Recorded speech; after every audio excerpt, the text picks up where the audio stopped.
일방적인 양보 요구는 시급하기만 한 우리 개혁의 시간을 늦출 뿐입니다. 공식 협상 대신 보수당에 대한 압박에만 매달리고 있습니다.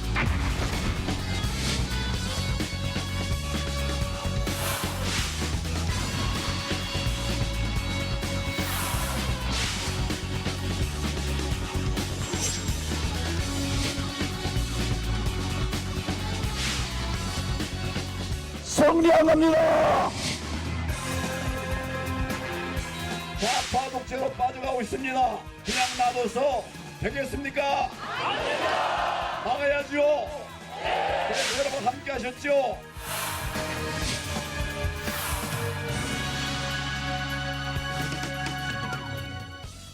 부산 사상의 자유한국당 장재원 의원 그리고 충남 논산 양촌 감깎기 대회에서 1등한 민주당 김종민 의원 자리했습니다. 어서 오십시오. 안녕하세요. 안녕하세요.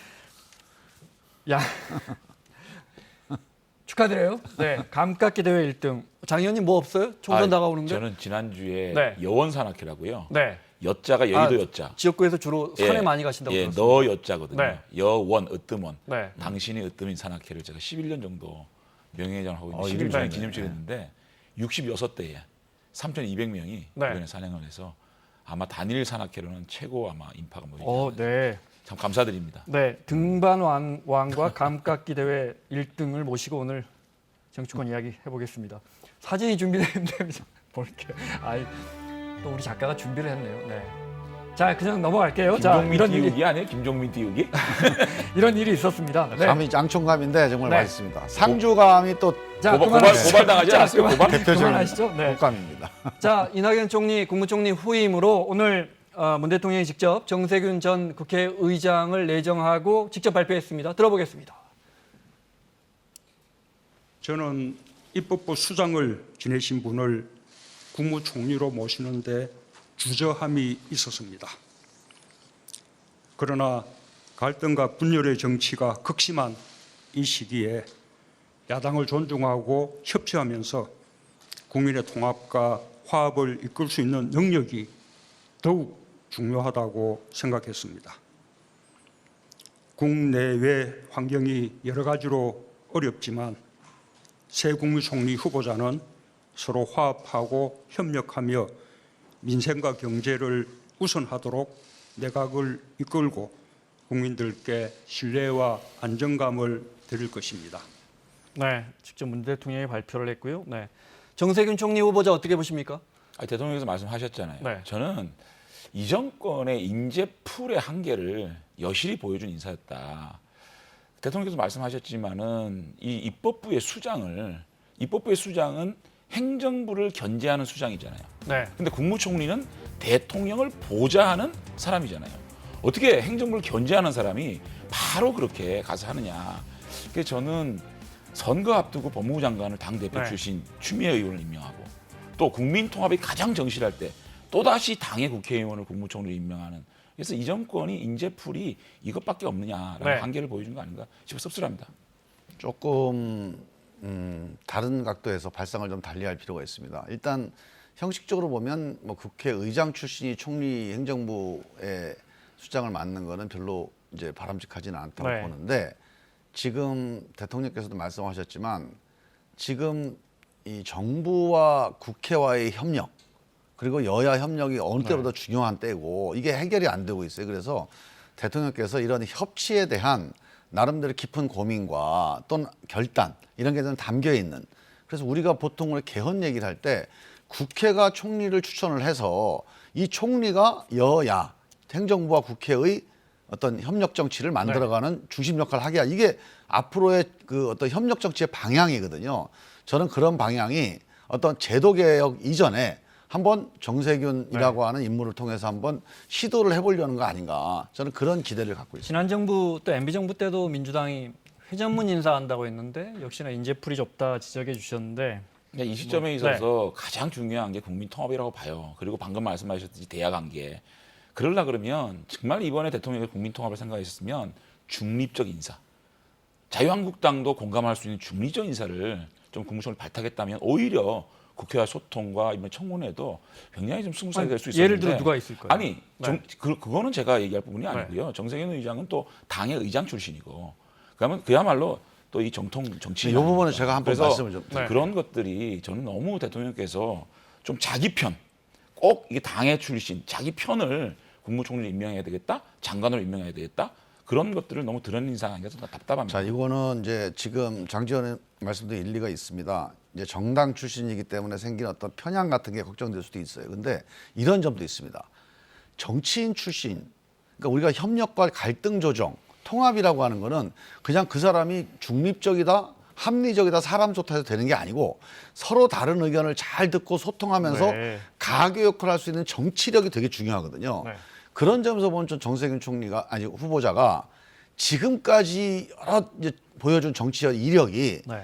어떤 한 진영의 논리를 대변해서 서로 강대강으로 싸우는 정치보다는 대화와 타협의 정치를 네. 당신의 어떤 슬로건으로 갖고 온 분이기 때문에 지금 말씀하신 그 역할을 해낼 수 있는 정치력이라는 면에서 보면 저는 좀 기대할 만하다. 적임자다. 저 그렇게 네. 아니, 저는 알겠습니다. 정세균 네. 의장의 호불호를 얘기하는 게 아니고요. 정세균 의장이라는 분을 얘기하는 게 아니라 대한민국의 가치라는 게 있잖아요. 삼권 분립을 명확히 해야 되고 또 지금 이 시대에 가장 중요한 건 국민 통합. 거기에 적당한 인사는 아니다. 이런 말씀을 드리는 자, 거예요. 알겠습니다. 자유한국당 어제 지지자분들이 많이 오셔가지고 국회 안으로 들어왔고, 그러니까 국회 정문안을 들어와서 일부는 본청 진입까지도 시도하면서 청경들과 충돌이 있었는데, 네, 영상 보겠습니다. 오늘 또 일부 지지자분들이 국회 안까지는 들어왔어요. 그 영상까지 보겠습니다.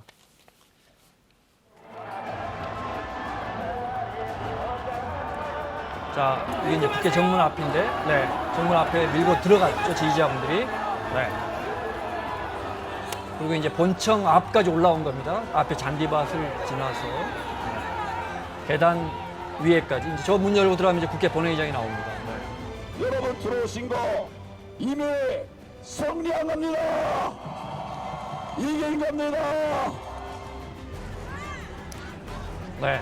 집회 중간 성조기를 든 지지자들 욕설도 많이 했고요. 네. 특히 저 앞에가 공교롭게 정의당 그 농성하는 분들이 있었거든요. 네. 일부 시위자들이 저렇게 격한 모습도 보여줬습니다. 네. 정의당은 이 세상에서 없어져야 할 꼴. 때리지 말라고요. 폭력을 휘두르지 마세요. 오늘 국회 상황 볼까요? 네. 수가 많이 줄었습니다. 왜냐하면 정문에서 청경들이 지지자분들 들어오는 걸 막았습니다. 좌파 의회 막아내자. 날치기 좌파 막아내고 자유대한민국 수호하자.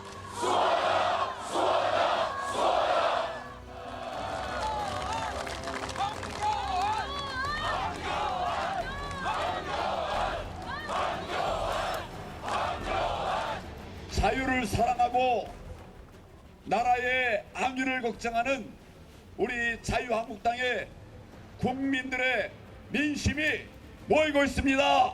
이 좌파 정권의 폭정을 막아내고 자유민주주의를 세우는 그 대업에 여러분 함께해 주십시오. 자, 얘기 듣겠습니다. 일단 궁금한 게 저 안에는 국회 안에는 국민들 아시겠지만 그냥 누구나 들어갈 수 있습니다. 저기는 네, 그냥 뭐 물어보지도 않습니다. 차 안 갖고 들어가면 이제 본청 저 앞에서 국회 경내에서 집회해도 되는 거예요? 집회라기보다는 당원 네. 행사는 가능합니다. 당원 행사 늘 해왔습니다. 저희는 어저께 규탄 대회를 집회처럼 보이는데. 네. 네. 집회죠. 일종의 집회죠. 네. 가능합니다. 아, 근데 원래 가능하다. 이제 법적으로는 아니 가능. 2016년 12월 달에 네. 초에 민주당도 네. 탄핵을 요구하는 그런 집회들을 했습니다. 저기서 지지자분들하고. 예. 네.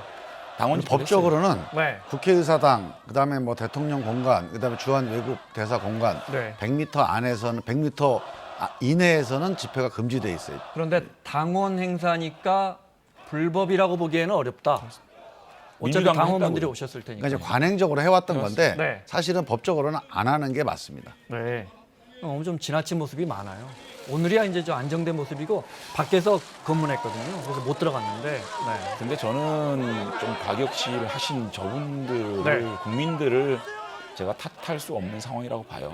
국회가 대의 정치의 기능을 상실했기 때문에 네. 이제 화난 국민들이 억제를 못하고 저렇게 국회에 들어가라고 하신 거기 때문에 국민들을 비판할 부분이 아니고요.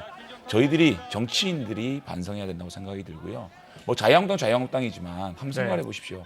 예산안을 512조 관련된 예산안을 자유한국당은 어떤 걸 삭감하고 어떤 거를 증액했다는 건 모르고 허기에 참가해야 되는 이런 상황이 벌어지지 않았습니까? 또 선거법은 사실 민주당 같은 경우는 벌써 집권을 3번째 하는 그런 참 국민들의 신뢰를 받는 정당이고 정의당은 그나마 대한민국에서 가장 이념적 정책성이 뚜렷한 정당이고 저는 그래서 정의당을 저의 이념과 틀리지만 저는 좀 존중을 했거든요. 그런데 지금 선거법 논의라는 과정을 보면 기도 안 찹니다. 그렇게 충돌했던 패스트트랙 안을 가지고 지금 와가지고는 똑같은 분들이 똑같은 논의를 하면서 75석에 60석에 50석에 캡을 씌우니 많이 또 이중등록제 또 뭐 석패율제 이래가지고 선거제도를 이렇게 누더기로 만들지 네. 않았습니까? 오늘 뭐 언론에서 이런 얘기를 하더라고요. 코미디 선거법이다. 이런 것들을 민주당과 정의당이 좀 이제는 좀 정리를 하고 정말 정정당당하게 민주당도 제가 지난번에 나와서 얘기했잖아요. 225대 75 패스트트랙 그렇게 충돌이 만들면서까지 태운 그 법에 대해서 본회의장에서 투표를 해주기를 바라겠습니다. 저는 한국당이요 정말 발언권이 없다고 봐요. 선거법에 대해서는. 한국당이 1년 내내 선거법 협상을 거부한 거 아닙니까? 계속 침대 축구만 하고 지금 어떻게든지 조금이라도 고쳐보려고 하는 사람들이 마지막 협상하면서 어떤 얘기를 하느냐 이거 왈가왈부할 필요가 없어요. 일단 지금 선거법에 대해서 관심이 있으면요 지금이라도 좋은 안, 개혁제안 내세요. 내놓고 협상을 해야지. 그리고 아까 장제원 의원님 저분들의 시위하시는 분들을 우리가 탓할 수 없게 얘기했는데요. 국회가 대의 기능을 상실하고 국회가 제할 일을 안 하고 이거 옛날에 80년 전두환 정권 때 전두환 정권의 탱크를 국회 앞에 몰고 오면서 했던 얘기하고 똑같은 얘기입니다. 지금 국회의사당이 이 타협의 전당이 이 타협의 본산이 저렇게 물리력에 의해서 침탈당한 거는 그 80년 전두환 쿠데타 이후에 처음이에요. 어제가. 이런 일이 있어서는 안 됩니다. 전 장제원 의원이 적어도 그분들 목소리를 존중하려면 그분들 목소리를 듣고 제가 이렇게 국회가 대변하겠습니다. 이렇게 용기 있게 나서야지 저 국회의사당을 진입하고 봉쇄하고 국회의원들을 폭력으로 압박하고 욕설하고 이런 행태를 어쩔 수 없다? 저는 이거는 아무리 그래 지지자들에 대한 도리라도 이거는 하면 안 되는 일이다. 근데 굉장히 위험한 발언을 하셨는데요. 저기서 어저께 조금 큰 목소리로 시위를 하신 분들을 쿠데타와 비교를 한다? 저게 쿠데타와 비교할 수 있는 문제입니까? 아니, 국회의사당이 저분들은요. 침탈당한 저분들은 지금까지 한 번도 두 조금만 번째 내가 충분히 얘기를 들었으니까 저분들은 단 한 번도 시위를 해본 적이나 정말 연자 농성을 해본 분이나 그런 좀 투박하죠. 해본 적이 없는 분들입니다. 저분들이 분노를 해서 저렇게 목소리 내는 거 그렇게까지 쿠데타로 표현할 수 있는 정도로 민주당이 떳떳합니까? 아니 아무리 그렇지만 말씀드렸지만 예산안을 갖다가 512조를 어떤 걸 삭감하고 어떤 거를 증액한 것도 모르는 상황에서 알겠습니다. 투표를 해야 됩니까? 다음 주제로 선거법은요. 넘어갈게요. 정말 이렇게 하면 안 됩니다. 저희들이 자 예를 들어서 토론에 참여 안 했습니다. 지금 선거법이 지금 누더기로 만드는 이 선거법보다 훨씬 더 대표성과 필요성을 만들 수 있는 저는 선거법이라고 생각합니다. 자, 선거법 이야기가 나왔으니까 지금 선거법을 대하는 각 당의 자세를 저희가 한마디로 정의를 해놨는데 잠깐 볼까요? 네. 자, 민주당 이거 이렇게까지 복잡해지다 보니까 당이 너무 손해보는 거 아닌가. 자유한국당 우리는 일단 투쟁. 또 바른미래당은 중재 역할 전혀 못하고 있고요. 네. 어떻게 보면 관심도 없어 보이고요. 정의당은 심상정 대표가 발의한 원안대로 상정한다니까 그건 안 된다고 반대하고 있고요. 네. 민평당은 석패율 이렇게 중진 의원분들 혹시라도 지역에서 떨어지면 비례로 다시 당선되는 여기에 관심 많고, 네. 대한신당은 혹시라도 지역구 의석수 특히 호남 지역 의석수 줄까봐 이런 상황입니다. 네. 김 의원님 말씀하실 차례예요. 네. 장 의원님이 먼저 지금 거의 누더기 선거법이 되고 있다 이렇게 지적하셨어요. 네. 제가 좀 간단하게 설명을 드리면요. 지금 마지막 쟁점은 이겁니다. 우리가 이제 그 이른바 민심 득표율대로 의석수가 배분되는 선거법을 만들자고 시작한 건데 그렇게 하려면 우리가 지역구 선거를 많이 하기 때문에 지역구 선거는 어차피 사표가 많이 생겨서 네. 득표율대로 의석 배분이 안 돼요. 그러니까 비례대표를 많이 확보를 해서 비례대표를 가지고 득표율을 보정해주는 뭐 이런 선거법이 이제 필요한 건데 네. 지금 225대 75라고 하는 이제 그 선거구를 조정을 하게 되면 가능해져요. 그게. 원래 패스트트랙에 올려놓은 선거법이 그렇죠. 예. 225대 75입니다. 그런데 이제 이게 지역구를 줄인다는 게 얼마나 힘든 일입니까? 그래서 만약에 한국당까지 다 합의가 되면 개별적으로 지역구 주는 의원들이 어쩔 수 없이 승복을 합니다. 그런데 지금 과반수를 간신히 만들어야 되는 이런 네. 상황이 되다 보니까 이 개별적으로 지역구 주는 의원들의 반발 이런 것이 이제 노출되면 그러니까 표출되면 선거법 가결이 안 되게 되는 상황이에요. 그러다 보니까 결과적으로 지역구를 줄이는 거를 못 하게 된 겁니다. 네. 한국당이 합의가 되면 할 수가 있어요. 근데 한국당이 합의가 안 되니까 어렵게 되면 네. 250석 범위 내에서 네. 비례대표제를 운영을 하자. 그러면 운영을 하는데 그 운영을 하면서라도 우리 소수당이 조금 네. 더 그 배려될 수 있게 하자. 이 방법을 찾는 과정입니다. 그래서 알겠습니다. 이 네. 방법을 어떻게 찾을까 하는 거를 이제 오늘 그러면 9시에 네. 모여서 얘기를 좀 하려고 하는 거예요. 네, 뭐 합의를 시도하겠죠. 네. 정의당이 조금 누그러진 것 같긴 한데 만약에 협상 안 되면 뭐 원안대로 상정할 수 있다는 말이 민주당이 나와서 정의당 심상정 대표가 아주 화를 냈던 기억이 있어요, 어제. 이건 그냥 민주당 쪽에서 그냥 한 이야기 아니에요? 아니요, 우리 당에서 나온 건 아니고요. 네. 이제 그 얘기는 이제 그 바른미래당의 김관영 대표가 최고위원 때 제안을 했던 거고 네. 여기에 대해서 이제 김재원 한국당 그 정책위 의장이 네. 아마 기자들한테 그것도 만약 그렇게 한다면 한국당이 참여하겠다 이렇게 이제 네. 의사 표시를 한 모양이더라고요. 네. 그런데 우리 당은 기본적으로 아직까지는 4+1 협상에서 최대한 새로운 수정안 합의를 해보자 네. 이런 입장으로 지금 오늘도 내내 그 협상 준비를 하고 있는 상태입니다. 네. 아까 CG에서 보셨듯이 각 정당이 저렇게 입장이 극명하게 틀린 게 왜 그럴까요? 결국은 자기 정당의 이해관계를 반영하기 때문에 저게 지금 어려운 거 아닙니까? 모든 정당이 입장이 틀린 거 아니겠습니까? 저희 자유한국당도 지금의 선거제도를 주장하는 이유가 저희의 이해관계가 맞습니다. 그러면 그거를 솔직히 얘기해야지 비례성과 대표성을 높인다 그래가지고 그 당시에 우리 협상할 때 김종민 의원 225석 75석 그것이 비례성과 대표성을 높일 수 있는 마지막 비례대표 숫자다. 네. 100석은 돼야 된다고 해놓고 75석이 마지노선이라고 얘기했습니다. 근데 지금 와서 민주당이 주판 들여다 보니까 도저히 안 되겠으니까 50석으로 줄여요. 거기다 캡 씌워요. 저거는요. 이 비례대표에 대한 그 투표에 대한 사표가 네. 70% 80%가 날 수 있는 위헌적 요소를 갖고 있는 겁니다. 지역구의 의석에 관련된 이 네. 사표가 많기 때문에 비례대표 보정을 해주는 거잖아요. 근데 비례대표에 대한 투표는 엄청난 사표가 나오는 거예요. 그렇기 때문에 연동형은 의원 종수를 못을 박으면 위헌 요소가 있는 겁니다. 그거 무시하고 오피스로 줄여놓고 캡 씌워서 이렇게 대표성과 비례성을 얘기한다? 그건 자가당착이에요. 심상정 의원이 대표 발의한 거 아닙니까? 심상정 의원이 왜 그거를 상정하자 그러니까 협박이라 그럽니까? 민주당도 최소한의 체면을 유지하기 위해서는요. 정정당당하게 이거 상정해서 투표하자고요. 알겠습니다. 자, 어차피 예비자 총선 예비 후보자 등록이 시작이 됐고 원래 민주당이나 4+1의 개혁은 최소한 이맘때쯤은 선거법을 만들어 놓고 이제 후보자 등록을 받는 게 모양새가 좋잖아요. 이미 뭐 시간은 지나갔고 언제까지라도 선거법을 만들어야 법적으로 문제가 없는 거예요. 게임의 룰을 언제까지가 이게 뭐 한없이 법적인 기다릴 수 시한은 없잖아요. 이미 이제 올해 3월 15일로 지나갔어요. 네, 원래는 1년 1개월 전에 해야 네, 되는 1년 거죠. 1개월 전에 선거구 획정이 이제 네. 돼야 되는데 법적인 시한은 지나갔고 지금은 이제 남은 가장 큰 쟁점은 실무적인 문제입니다. 네. 선거관리위원회에서 선거 관리가 실무적으로 가능한 지점이 언제냐. 네. 근데 이제 이런 거죠.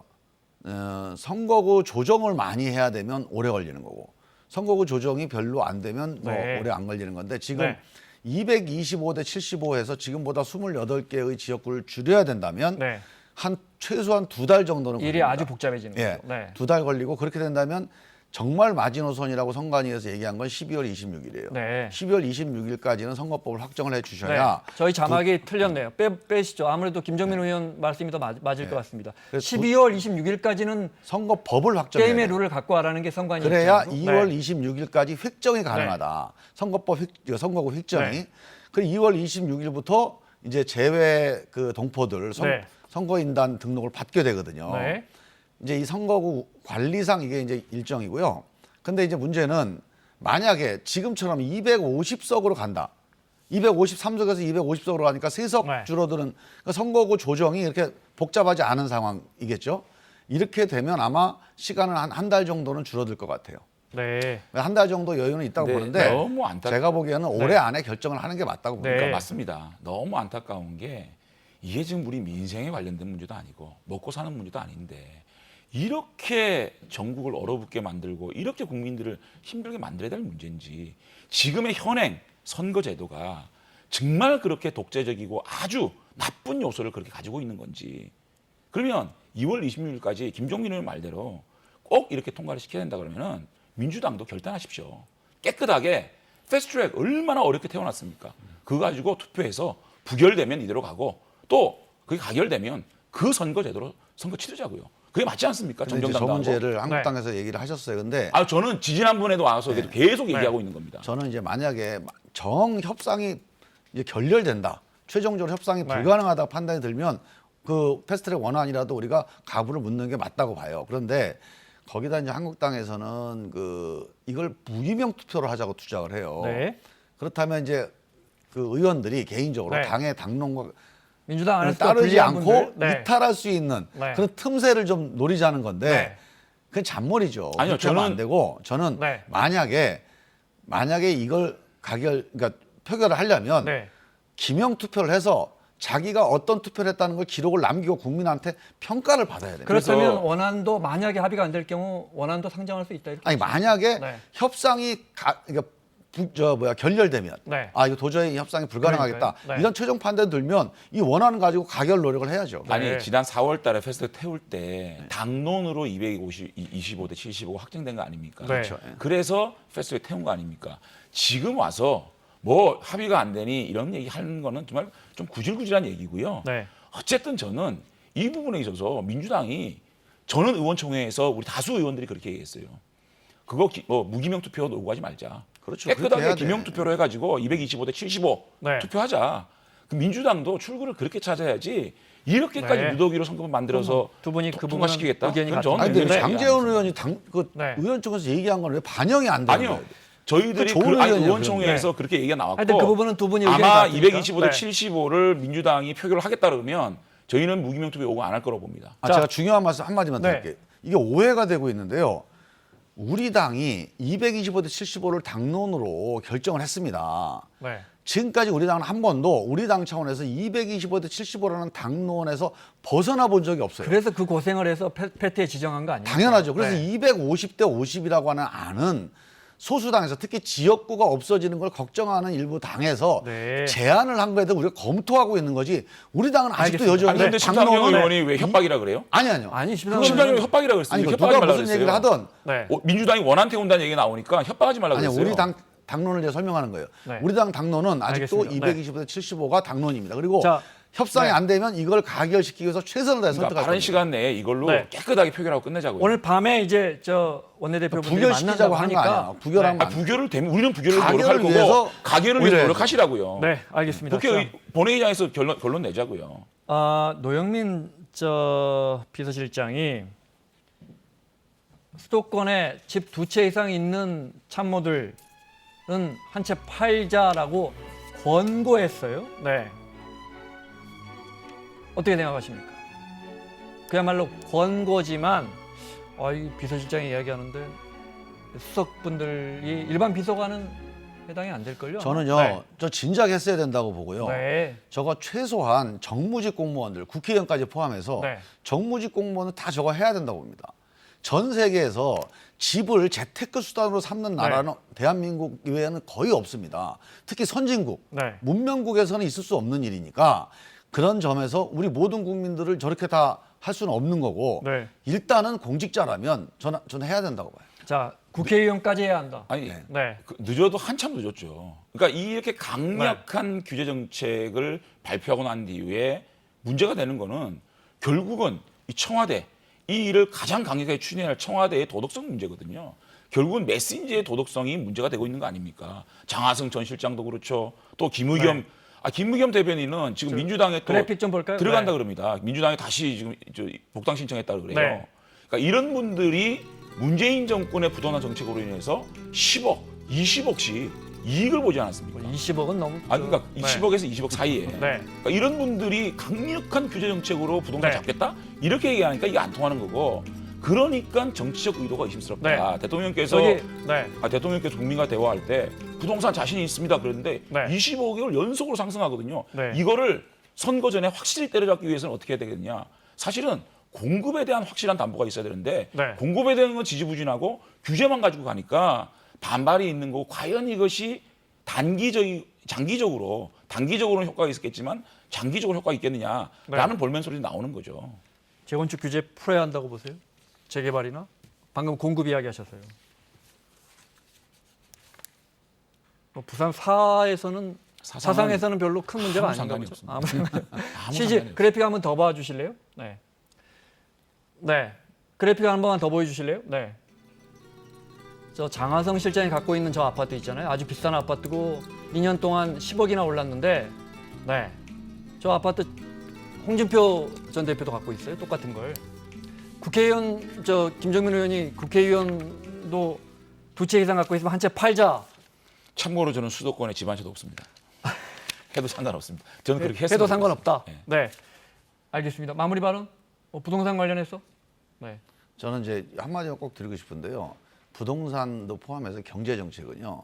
정책이 세워지면 바로 효과가 안 납니다. 그리고 대개 지금 정부에서 정책을 세우면 그 다음 정부에서 효과가 네. 나는 경우가 되게 많아요. 네. 노무현 때 종부세라고 욕을 많이 먹고 했는데 결국 그 정책으로 이명박 정부 가면서 집값 안정에 상당히 기여를 많이 했어요. 그래서 저는 이 경제 정책 다룰 때는 여야가 당장 어떤 정책에 대해서 너무 근시안적으로 놓고 싸우지 말고 네. 장기적으로 정책 효과를 좀 전망하면서 함께 공동으로 대책을 세워나가는 네. 이런 네. 그 선거 간단한 제도나 마인드가 공수처 필요하다. 같은 거 일방적으로 밀어보지 마십시오. 부동산 문제라든지 물가, 민생 문제에 대해서 적극 협조하겠습니다. 그리고 저는 이 부동산을 가지고 돈을 버는 시대는 종식해야 된다. 그러한 이 정권의 목표에 대해서는 동의를 하는 사람입니다. 네, 알겠습니다. 지금까지 집 한 채 팔아도 아무 문제가 없는 자유한국당 장제원 의원, 민주당 김정민 의원과 함께했습니다. 다음 주에 뵙겠습니다. 네, 감사합니다.